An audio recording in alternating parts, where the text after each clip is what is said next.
এখন বাজে রাত 7:43। এই সময় কিছুদিন আগে ডাকাতি হয়েছে, তারপরও আবার দেখেন। গত 11 নভেম্বর রাতে নওগাঁর পোরশার সরাইগাছি সড়কে গাছ কেটে অন্তত 10টি যানবাহন আটকে গণ লুটপাট চালায় ডাকাত দল। এর আগে একই উপজেলার বেজোরা বাজারে 3 নাইট গার্ডকে বেঁধে রেখে অন্তত 20টি দোকানে লুটপাট চালায় ডাকাতরা। জেলার পোরশা, সাপাহার ও নিয়ামতপুরে চলতি মাসে 4টি ডাকাতি সহ শতাধিক চুরি ছিনতাইয়ের ঘটনা ঘটেছে। নির্বাচনের আগে আইন শৃঙ্খলার এমন অবস্থায় এলাকাবাসীর মাঝে দেখা দিয়েছে আতঙ্ক। এই রাস্তায় পুলিশ টহল একান্ত প্রয়োজন। আমরা অনেক সময় সন্ধ্যার সময় এখানে বিপদে পড়ে যায় রাস্তায় নিরাপত্তা না থাকার কারণে। প্রশাসনের কাছে একটাই দাবি, যেন সবসময় নিরাপত্তা দেয় আর কি। সন্ধ্যার পরে অল্প মানুষ যাতায়াত করে, এর মধ্যেই অনেক দিন অনেক সময় এই ডাকাতের কবলে পড়তে হয়। প্রশাসন কড়া নজরদারি দিলে এই এলাকার মানুষ চুরি ডাকাতি থেকে পরিত্রাণ পাবে।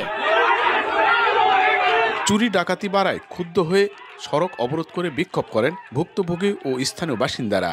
তারা অভিযোগ করেন আইন শৃঙ্খলা বাহিনীর দুর্বল তৎপরতার সুযোগে এসব অপরাধ সংঘটিত হচ্ছে বারবার।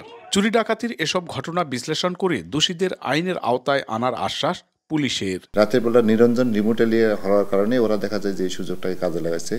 তা আমরা এই প্রেক্ষাপটে এখন পুলিশিং ব্যবস্থা অনেক জোরদার করেছে এবং যে 2টা ঘটনা ঘটেছে গত অক্টোবরে, সেটা 2টাকে ডিটেকশন করতে পেরেছি, কয়েকজনকে গ্রেপ্তার করানো আছে। বর্তমান প্রেক্ষাপট আমাদের নিয়ন্ত্রণে আছে। আমরা চেষ্টা করবো আইন শৃঙ্খলার পরিস্থিতি বহাল রাখার জন্য। যে অপরাধী হোক না কেন, আপনার চুরির ঘটনা বলেন, ডাকাতির ঘটনা বলেন, প্রত্যেকটি ঘটনা আমরা উদ্ঘাটন করে আইনগত যথাযথ ব্যবস্থা গ্রহণ করছি। এবং আমি বিশ্বাস করি যে ঘটনাগুলো যখন উদ্ঘাটিত হয় তখন অপরাধীরা বুঝতে পারে যে অপরাধ করে পার পাওয়া যাবে না। আমি আশাবাদী যে এই ঘটনাগুলো ধীরে ধীরে আরো কমে আসবে। গত 20 নভেম্বর পোরশার তেতুলিয়া এলাকায় ডাকাতির প্রস্তুতিকালে অস্ত্রসহ 5 জনকে আটক করে জেলা পুলিশ। তাদের কাছ থেকে দেশীয় অস্ত্র ও ডাকাতির সরঞ্জাম উদ্ধার করা হয়। পুলিশি তৎপরতা এবং নিরাপত্তা আরো জোরদার করার তাগিদ দিচ্ছেন এলাকাবাসী।